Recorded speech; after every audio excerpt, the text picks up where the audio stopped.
Hi guys, welcome back. This is Graig Weich. This is the third video. If you haven't watched the second and first video, please go back and watch that. And this is a series that I'm doing on how to handle grieving and loss and techniques you can do to take control over your own emotions and experiences. Now, as you're moving through the phase of grieving and loss, the idea, like I said in the other videos, is to go from that caterpillar to that cocoon phase of suffering and transformation into the butterfly at the end. So do something that you feel will help you move forward in a forward direction so that you're not stuck and saturating in pain, loss, and suffering. Really focus and take this time to focus on who you are, what you like, what you want to do, and how you could benefit yourself and what you could do to benefit others. And that's very, very important. So as I had mentioned, just to quickly recap, in the first two videos, creating a database, a log of all your memories of that person so that you're taking it out of your mind and you're putting it into that backup device, whether it be in your phone or in a notebook titled their name, and it's just dedicated to that. That's the first kind of thing you want to do. You also want to get through that emergency phase, which I had also explained how to do in the first video. And you also want to get to a point where you are not saturating in the same old memories that are causing you pain. If you already cried through it, you want to move through it, log it down, write it down, database it, and then pow, you go to the next phase, which is going to be all new memories and new things that are going to trigger you and remind you. And don't get me wrong, through your life, you will have those shocking punch in the chest, kick in the stomach feelings when you least expect it, of some little thing that reminds you. Maybe somebody wears the same pair of shoes walking in the street, or a song is playing on the radio somewhere, in a restaurant. Whatever it is, these techniques that I've given you will hopefully help you deal with those moments. And remember, hey, wait a minute, did I already cycle through that moment, or is this a new moment that I'm cycling through? So as you go through those phases of suffering, the idea is to never forget that that person and everything that they were is always alive in you. And that's crucial because it always will be there in you. And that experience that you shared with the person and everything that you ever had with them will always be accessible at your fingertips right here in your mind, and you can pull on that whenever you need it. And the hard part is dealing with the sense of that person no longer being physically present. And that brings me now to a more advanced level, which is trying to cope with, where did this person go? Life beyond death, right? And how can that really work? Especially if you are losing faith or belief, if you are not religious. This is extremely difficult to deal with, because now you're not relying on things you've been told and taught. You're relying in a more scientific thought process of quantification. And that's difficult, because how do you quantify whether or not someone's consciousness exists in an afterlife, and if there is an afterlife, and how that works?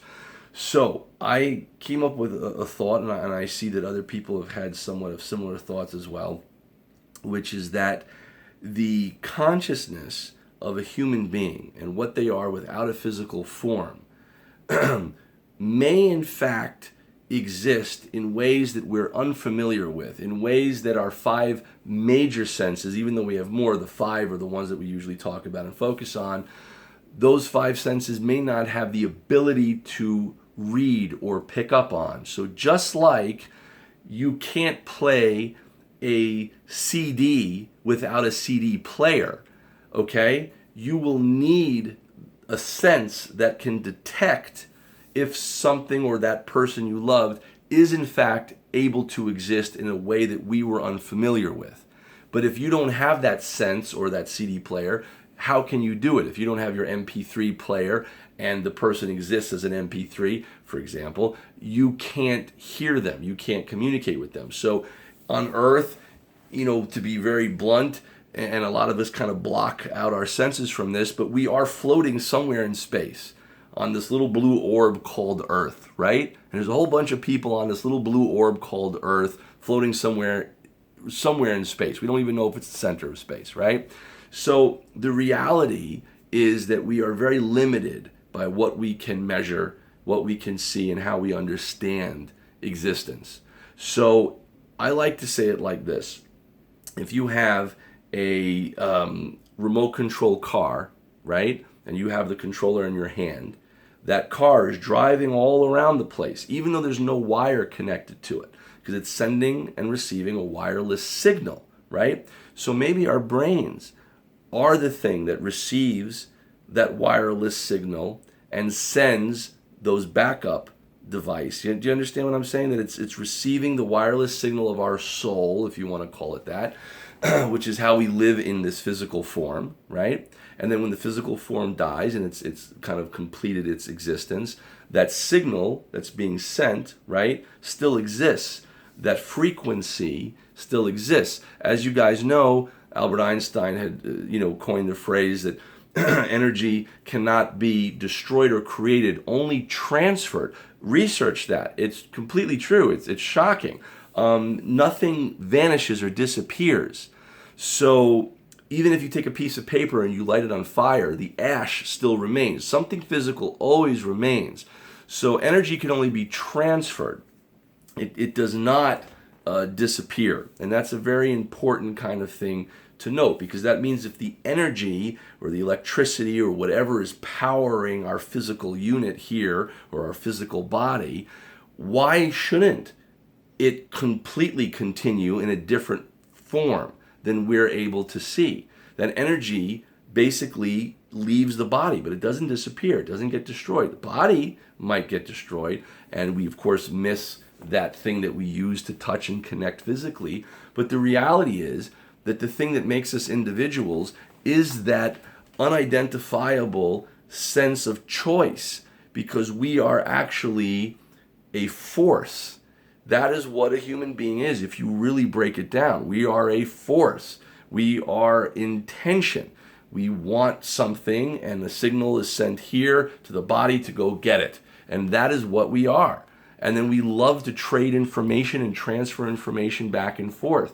So going back to sending and receiving signals with the brain is like a wireless modem. And it's basically receiving the signals from the quote-unquote soul, right? This is a real possibility. Nobody can disprove this. And that's how we, function and live and control the body, just like we're the remote control car, and our soul is the person operating the remote control, right? And we're the actual car, the body's the car.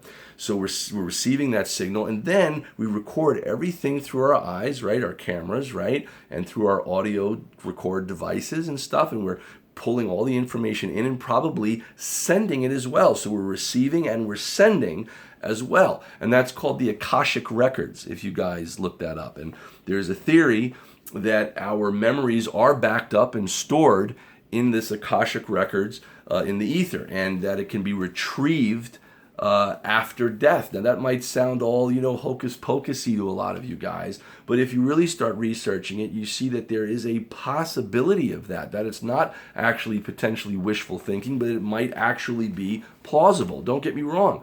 I think there's a lot of options. I think there's a lot of choices. I don't think that everybody has the same experience, just like each of us are kind of different in a certain sense. There's always something different that we can detect about people, even if there's major similarities, right? We all have the skeleton, we all have the organs, we all have the same structure, but there's always that little tiny thing that's different about each of us. And it's that little difference that I believe gives us a chance to be unique in some form or reconnect in another.